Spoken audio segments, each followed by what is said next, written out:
So I always begin with a deep understanding that no Secretary of State gets through their first day without recognizing it's a tough world out there. We don't appreciate how glorious it is to be here in the United States of America on a consistent enough basis and with enough fervor. Maybe you do here at Texas A&M, but I think too many Americans don't understand how blessed we are. There are many, many tough places out there. Having said that, not all tough places are the same. They each present a different set of challenges. It reminds me, you would know this as a bit of an aside, but in terms of how you think about problem sets, when I was a cadet, what's the cadet motto at West Point? You will not lie, cheat, or steal, or tolerate those who do. I was the CI director. We lied, we cheated, we stole. I was the CI director. We lied, we cheated, we stole. It was like we had entire training courses. It reminds you of the glory of the American experiment.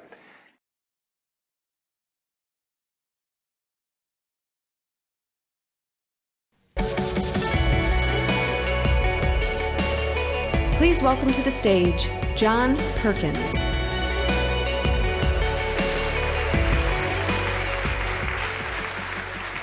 Thank you.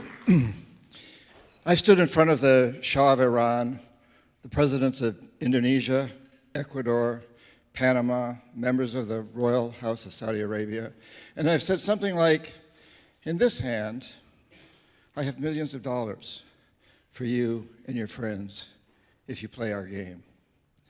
In this hand, I have a gun in case you decide not to. Now, my words were more diplomatic than that, but that was the message. I was an economic hitman. And we economic hitmen have created a new global economy, really, a form of capitalism that I call predatory capitalism. It isn't working. We all know this. The oceans are rising. The glaciers are melting. Less than 5% of us live here in the United States, and we consume almost 30% of the world's resources, while half the world is on the verge of starvation, or actually starving. That's not a model. China can't do it. India can't do it. They're trying, but they can't do it. We have to change. We have to have a revolution. We must change the system. I'll get into that in a minute, but first, how did I become an economic hitman? While I was still in business school, I was interviewed by the National Security Agency, the NSA. They put me through a series of extensive psychological tests, including on a lie detector. It's a long story, but to make a long story short, I ended up going in the Peace Corps and being sent deep into the Amazon rainforest. Now, I'd grown up the son of a teacher in a boys' prep school for very wealthy boys in rural New Hampshire. I grew up with lots of snow and cold, kind of like here in the winter, you know. And suddenly I find myself living in a thatched roof hut in the steamy jungle. You think I adjusted easily to that? After the Peace Corps, I then took a job. I was given a job as an economist at an international consulting firm in Boston with close ties to the NSA and the CIA. I was trained by a woman named Claudine Martin, whose job it was to train me to be an economic hitman. Now, Claudine had seen my NSA files. She knew that I wanted three things that I thought all my prep school buddies, the rich kids, had had: money, power, and sex. Claudine was really good at her job. And she promised me the first two. Money and power. And she taught me quite a bit about the third. And then she told me what my job would entail. I would go to countries with resources our corporations covet, like oil. I'd arrange a huge loan to those countries from the World Bank or its sister organizations, but the money wouldn't actually go to the country. It would go to our corporations, Bechtel, Halliburton, Brown and Root, familiar names, to build big infrastructure projects in those countries and incidentally make huge profits in the process. They'd build power plants and industrial parks, things that would benefit a few wealthy families in the country, the ones that own the industries. But the majority of the people would suffer. They would be left holding a huge debt they couldn't repay. So we'd go back and say, since you can't pay your debt, sell your resource, oil or whatever, real cheap to our corporations. Privatize. Sell your utilities, your schools, your jails, everything like that to our corporations. And Claudine also told me that if the leaders of these countries refused my offer, people she called jackals would be right behind me. I didn't actually carry a gun, but the jackals did. My first assignment was in Indonesia, a country that had just ended a terrible civil war where more than 1 million people had been killed. It had a terrifying reputation. And I have to admit that when I arrived in Jakarta, knowing I'd be there for about 3 years, my knees were shaking pretty bad. My stomach was filled with fluttering butterflies. I had no idea what I was supposed to do. I was a very young man. I just knew that I was expected to produce a report that would convince the Indonesian government to build an extremely expensive electrical system, hiring our corporations to do it. Claudine had made it sound simple, even kind of James Bondishly romantic. But now I'm struck by reality, and I felt naive, ill-prepared, vulnerable. Fortunately for me, the winner of the Civil War, President Suharto, who was actually a dictator, wanted the projects that I was offering, and he also wanted CIA and Pentagon protection.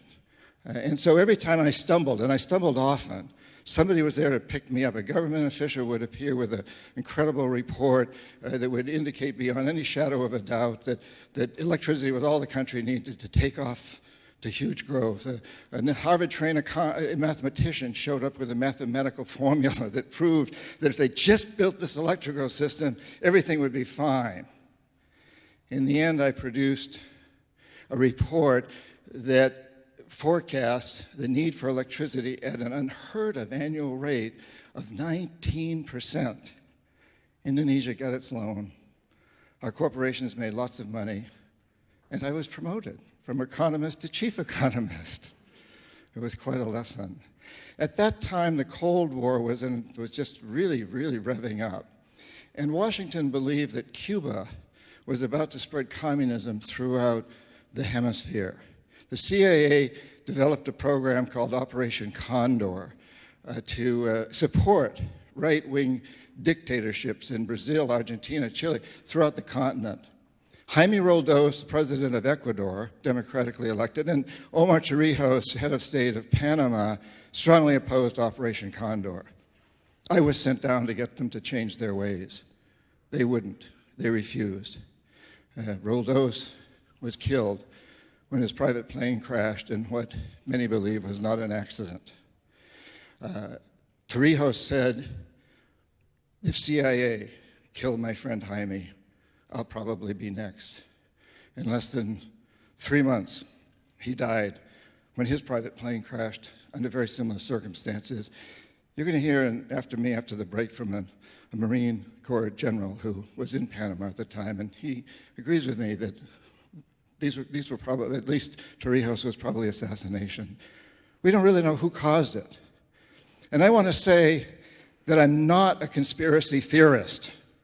I don't believe in some overarching conspiracy to take over the world.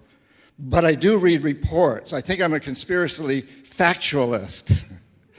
You know, I read just recently declassified information, the CIA's own website, where they admit that the US government was deeply involved in the overthrow or assassination of Prime Minister Mossadegh of Iran, President Allende of Chile, Arbenz of Guatemala, Diem of Vietnam, Lumumba of the Congo.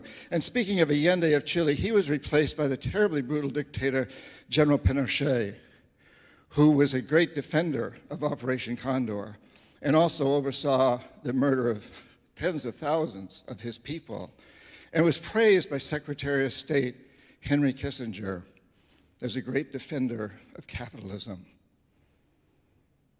I believe in national security, and I don't believe that U.S. security is served. I believe it's jeopardized when our agencies overthrow or assassinate the leaders of other countries because they don't follow our policies. I'm a capitalist. I think that capitalism has given us incredible technology, art, science, medicine. I think it holds out the hope for the future. But there's this new form of capitalism that I call predatory capitalism that's the enemy of true capitalism. Let me explain. When I was in business school, I was taught that a good CEO makes a decent rate of return for his company and also makes sure his company is a good citizen. He pays his workers a fair wage, gives them health insurance and retirement pensions, pays taxes, imagine that, and supports local school and recreational facilities and so on and so forth. And in essence, he makes sure that his company serves the public interest. That all changed in 1976 when Milton Friedman won the Nobel Prize in economics and stated, amongst many other things, the only responsibility of business is to maximize profits, regardless of the social and environmental costs. It changed everything. And it has created this global fiasco, what I believe we're headed toward this disaster, where we're in it a lot now with the climate change, with all the things that we all know is happening, and we must change that. And we can change that. How?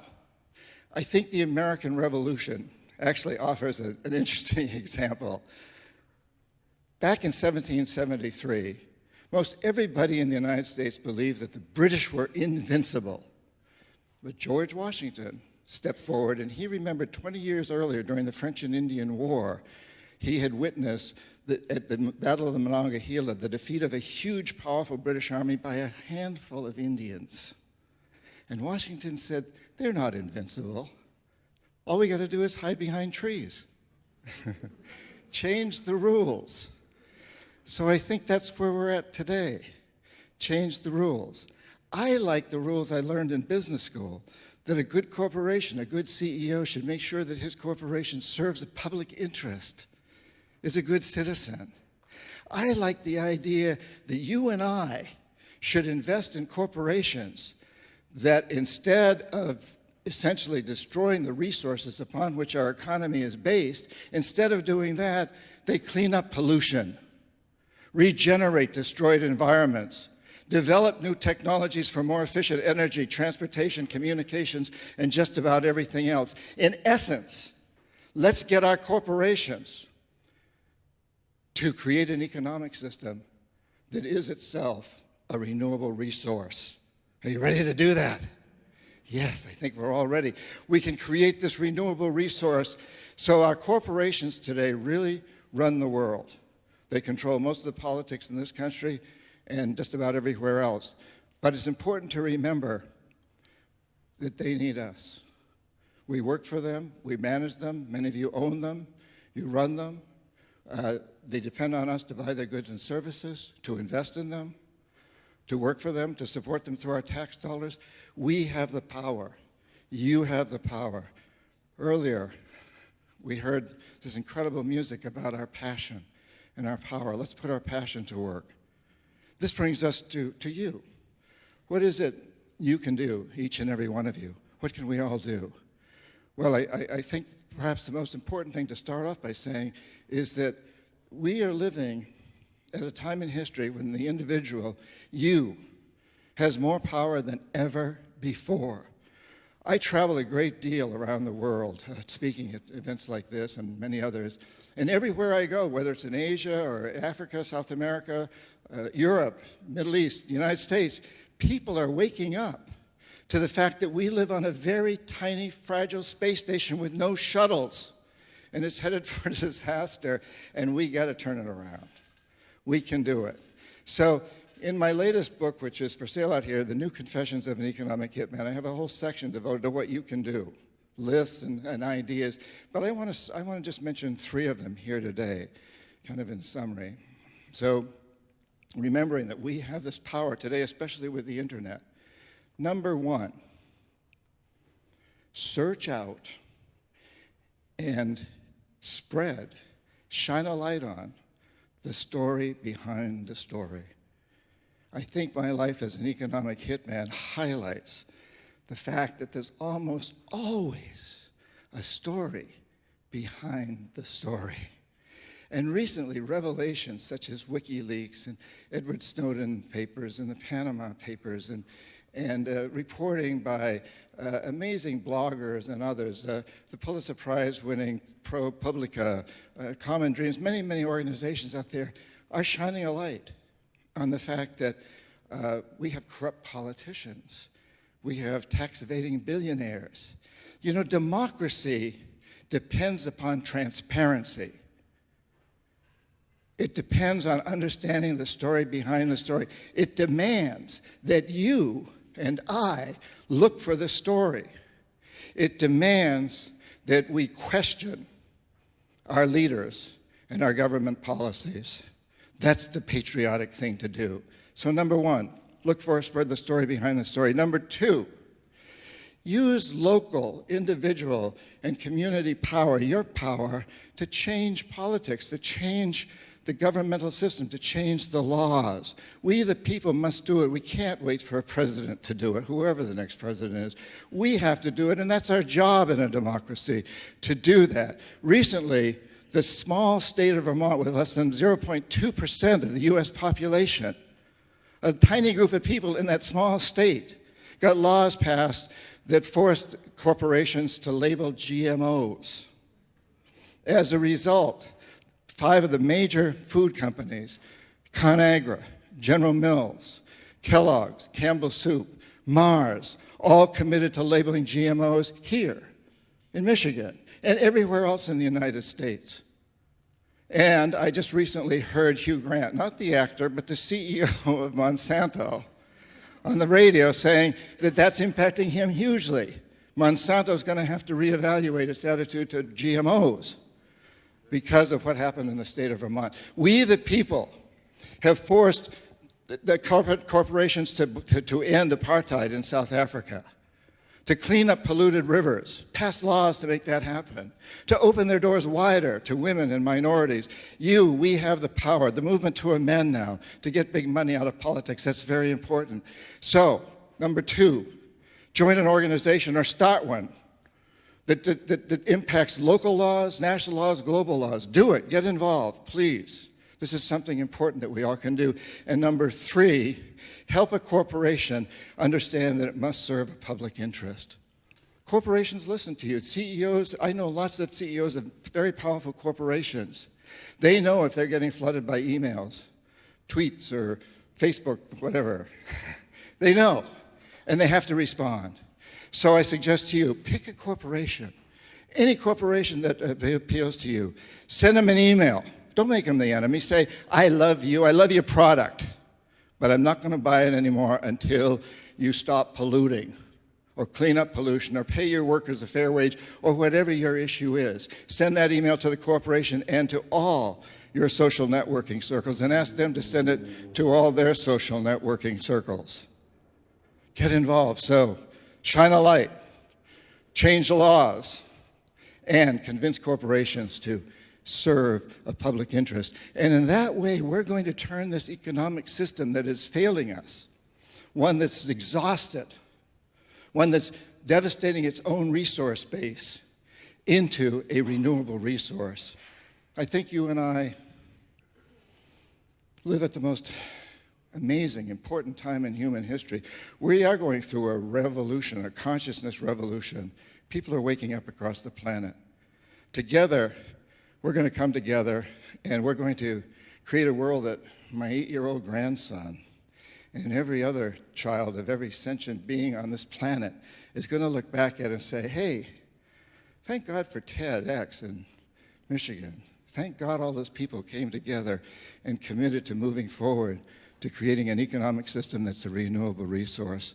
Thank you all for being here. I look forward to taking this journey with you. Thank you so very much. Thank you. Thank you.